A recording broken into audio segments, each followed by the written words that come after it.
Siapa di sini yang pernah bilang, aduh, nggak sempat nih, atau nanti aja deh, masih ada waktu?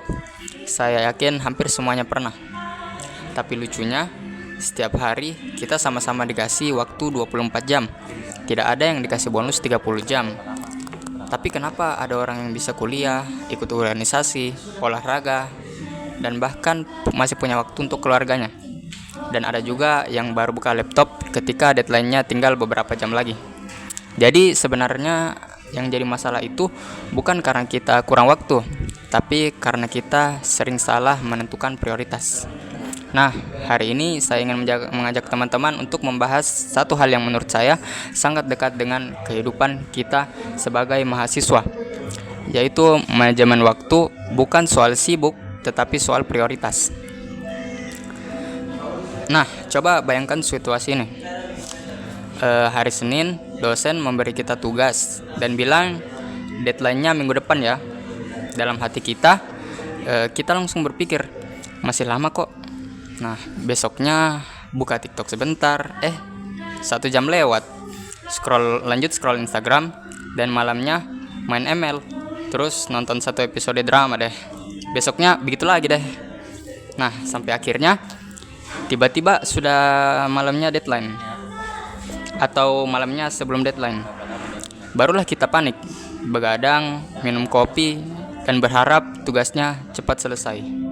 Tapi kalau dipikir-pikir, yang bikin kita itu stres itu bukan karena tugasnya terlalu banyak, tetapi karena kita terlalu sering berkata, nanti aja deh. Saya juga pernah di posisi itu, jadi bukan cerita tentang orang lain, tetapi sesuatu yang mungkin kita pernah alami juga sama-sama. Nah, dari cerita saya tadi, saya belajar ada 3 hal penting. Yang pertama, bedakan antara sibuk dan juga produktif. Kadang kita merasa capek seharian, tetapi setelah dipikir-pikir lagi, yang kita lakukan itu cuman pindah dari TikTok ke Instagram, lalu ke YouTube, kemudian buka WhatsApp lagi, dan begitu dah seterusnya. Kita memang sibuk, tapi belum tentu hal yang kita lakukan itu produktif. Stephen Covey pernah berkata bahwa orang yang efektif selalu mengerjakan hal yang lebih penting terlebih dahulu. Jadi bukan hal yang mendesak. Nah, yang kedua, berhenti menunggu mood dulu. Seringkali kita bilang, nanti kalau udah mood baru gua mulai. Nah, padahal kenyataannya mood itu datang setelah kita mulai, bukan sebelum kita memulai. Nah, jadi kalau kita terus menunggu semangat, bisa-bisa deadline-nya yang datang lebih dulu. Mulai dari hal kecil, buka laptop, judul, tulis 1 paragraf, yang penting mulai. Dan yang ketiga, kebiasaan kecil itu lebih kuat daripada usaha yang lebih besar sesekali. James Clear dalam bukunya Atomic Habits menjelaskan bahwa perubahan besar berasal dari kebiasaan yang kecil yang dilakukan secara konsisten. Belajar 30 menit setiap hari jauh lebih efektif daripada belajar semalaman sebelum ujian.